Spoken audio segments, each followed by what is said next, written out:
What's going on, everybody? It's Leroy. Welcome back to Pokemon Crystal version. In the last episode, we took down Team Rocket and the Slowpoke well. So we freed all of these Slowpokes.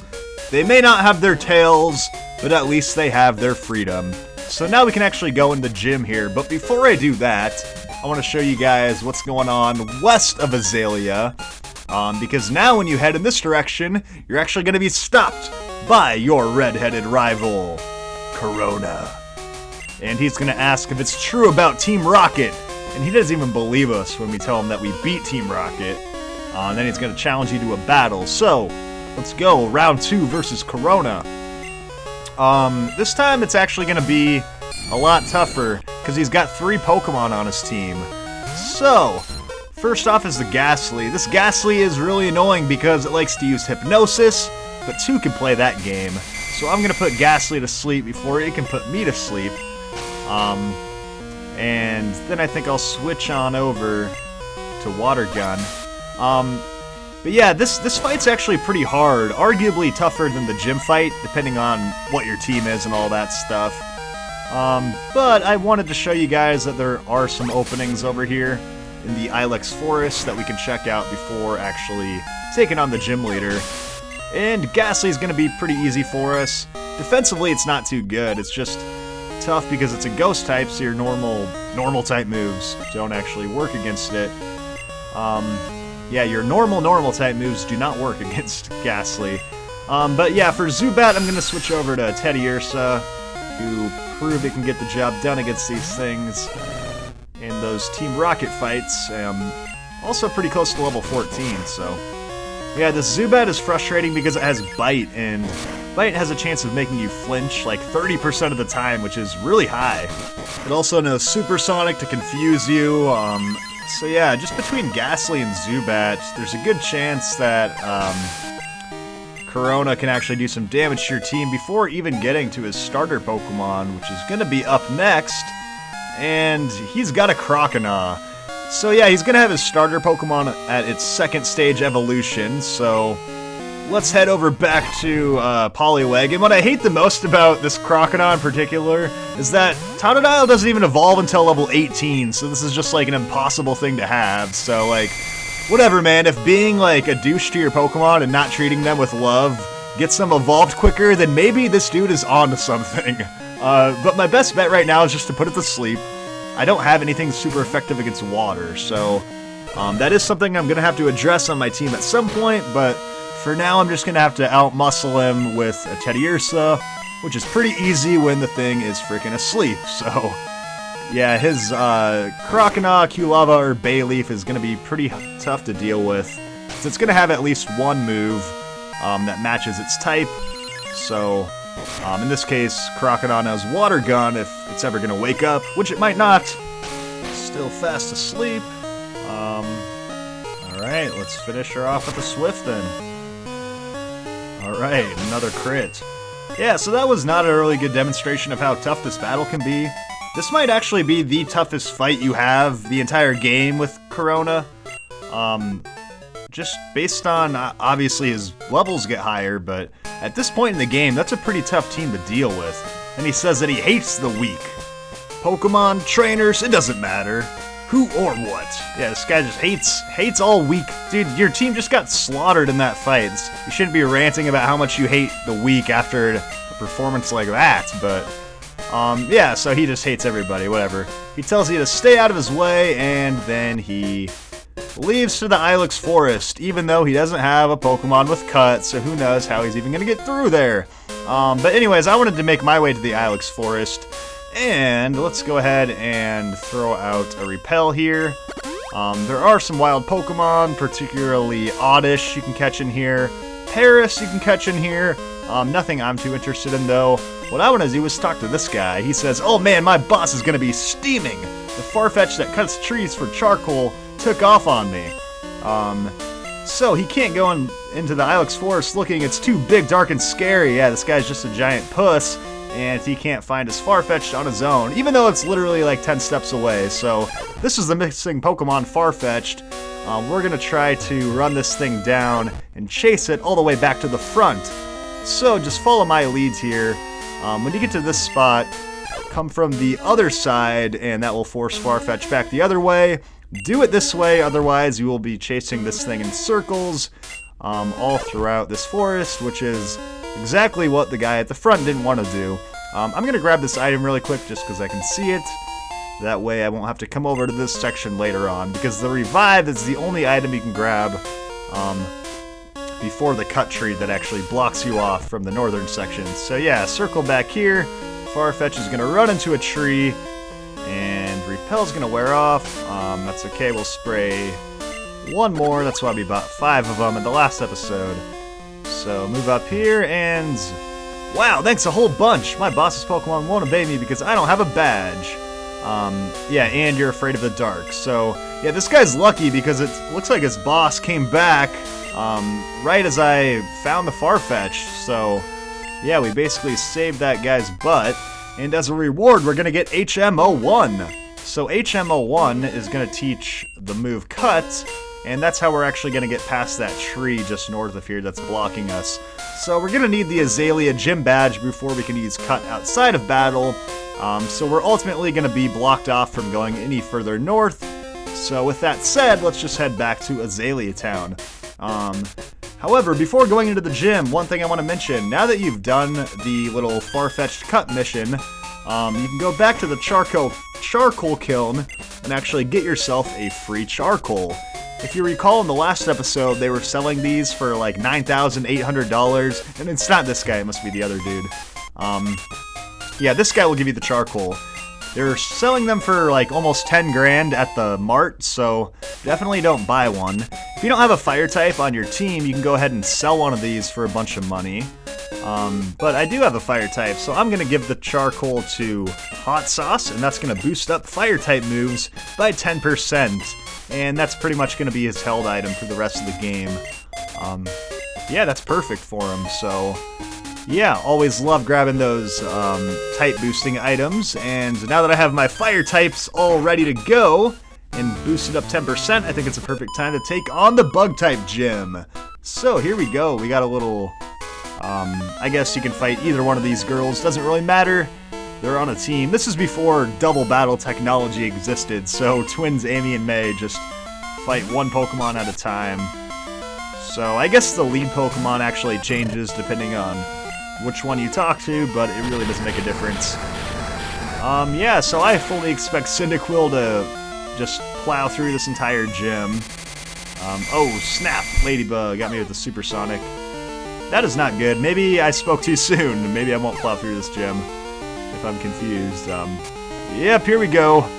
Right when I start at the beginning just bragging about how it's going to be a piece of cake, and then, okay, snapped out of confusion pretty quickly there. Alright, back to destruction mode. That'll get us up to level 14. And this is why I think I'm gonna destroy this gym. Cyndaquil evolves at level 14. So not only do I have Ember, not only do I have the Charcoal, but I have an evolved Cyndaquil, otherwise known as Q-Lava, on my team to take down the gym. So yeah, if you chose Cyndaquil, this gym is just like the easiest thing ever. I mean, not only do you have the fire type advantage, but then they give you Q-Lava. It's like the perfect timing too, because you probably reach 14 by the time you make it to the gym leader. So yeah, here we go. For whatever reason, in Gold, Silver, Crystal, they changed up all of the evolution levels for your starter Pokemon. So Q-Lava is level 14, Bayleaf is level 16, and Croconaw is level 16. Then it sort of flips around the other way, where you get Feraligatr earlier than all the other guys, so yeah, if you waited longer for your first evolution, the second one comes around a little bit quicker. Don't really know why they did that, but whatever. So now we've got a Bugcatcher Al, and he's got a Caterpie, just a Caterpie. Actually, I think he has a couple of these. Anyway, it's a level 12, could have been a Butterfree, but who am I to criticize? Let's go with an Ember, and yeah, we're just going to be one-hitting everything in here now. With Hot Sauce. Oh, he's got a Weedle also. Alright. The classic duo. Caterpie and Weedle. And this is more or less what you're going to see fighting all these gym trainers, so it's not really a good representation of the actual gym fight. You're going to be dealing with Scyther, which is featured in this gym, which is way stronger than any of these other crappy bugs. So yeah, have fun cleaning up against all these bug catchers and stuff, but just know that it's going to be a way different fight when you actually take on Bugsy. So, you know, if you don't have a Q Lava, you got to have some sort of answer for the Scyther at the end of the battle. And probably one of the best things you can do is to get a Geodude or an Onix in the Union Cave. Particularly Geodude works better because it gets Rock Throw a little sooner. That's going to be your best call, you know, especially if you have a Chikorita. You have no chance of beating that Scyther with a Chikorita or a Bayleaf.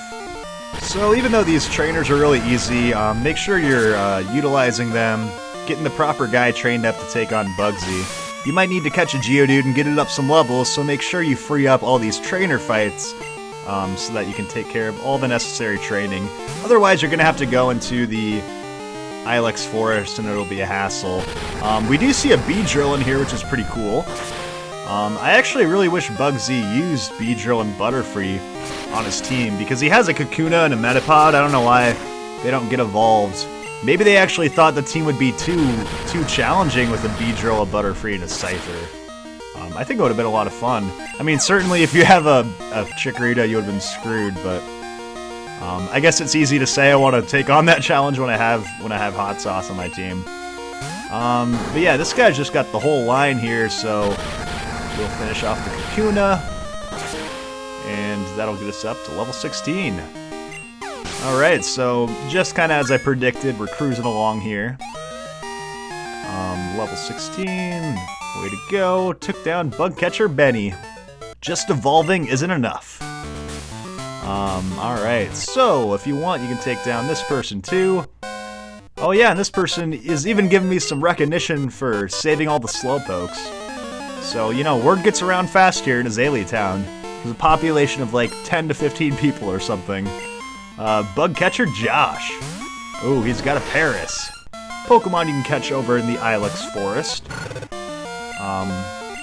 Yeah, Paris sucks. The only time I've ever used this thing is for HMO1 Cut, to be honest. It's a bug and grass type, making it 4 times weak to fire, so easy enough for me.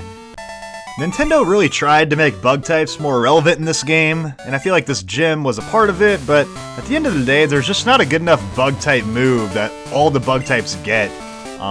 It's very hit or miss which ones can actually be used or not. Anyway, so this is Bugsy, the gym leader. I'm not even gonna heal, that's how confident I am. Bugsy is the authority on bug Pokemon, so whatever value you put into that statement. But yeah, Bugsy, as much as I joke around, you know, Bugsy's pretty cool. He's got the Scyther on his team. Bugsy's gonna start off with a Metapod and a Kakuna. So yeah, like I mentioned, I mean, these things aren't even evolved. They're more or less here just to kind of fool around and waste your time, stall out your power points. We're just gonna take him down with an Ember. That's gonna be a one-hit KO from Hot Sauce. So yeah, the whole fight is basically the Scyther. Whatever you're actually going to use to take down Scyther, you might even want to save it. Just about anything can take care of business against Metapod or Kakuna, so don't bother wasting your power points and your hit points on these first 2 guys. Just get them out of the way separately, and save all your juice for the Scyther. Hot Sauce is at level 17, so that's looking good. And here we go. This is basically the guy that you have to worry about. And Scyther is no joke, especially at level 16, this early in the game. Scyther knows Fury Cutter, Leer, and Quick Attack. So, Fury Cutter is the bug-type move that Bugsy will give you in a TM form at the end of this gym fight. Fury Cutter is extremely weak, but it doubles in power every time that it hits successfully, so after using it a couple of times, it starts to actually be a pretty powerful attack. You can see right there it's not doing jack to me. But Fury Cutter, I mean, really quickly it can start one-hit KOing your whole team, so you gotta watch out. My recommendation would be to add a bunch of extra meat shields to your team. Throw something out there that can take these Fury Cutters. Every now and again, Scyther will miss with the Fury Cutter, and then it will have to start over in terms of building up those successional power boosts. So that's kind of the trick for taking care of Scyther. At the end of the day, though, it is a very strong offensive Pokemon, so you will need a little bit of luck sometimes dealing with it. Alright, so yeah, we took down Bugsy. We got the gym badge. Not too exciting, it's pretty easy when you have a fire type, so I was never too concerned. But we got the Hive badge, so do you know the benefits of the Hive badge? Well, actually I do. You can use Cut outside of battle, and traded Pokemon up to level 30 will obey you. Which I guess he's going to tell us in the opposite order. And then we get TM49, which is that move, Fury Cutter. You can give it a look. It's super effective against Psychic and Grass types, which is potentially useful. You just got to be a little patient with the move. You got to use it 2 or 3 times before you start actually knocking in some serious damage. But if you're patient, very, very productive move in the long run. But yeah, let's get the heck out of here. And, oh, actually, one thing I didn't do the last time was check out the winning trainers list, which, there's my name, only person in the history of the world to take down the Azalea Gym.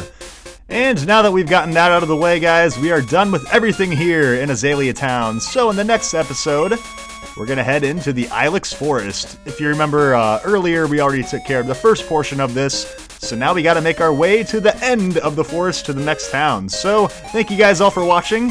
In the next episode, we'll make our way towards the 3rd gym badge.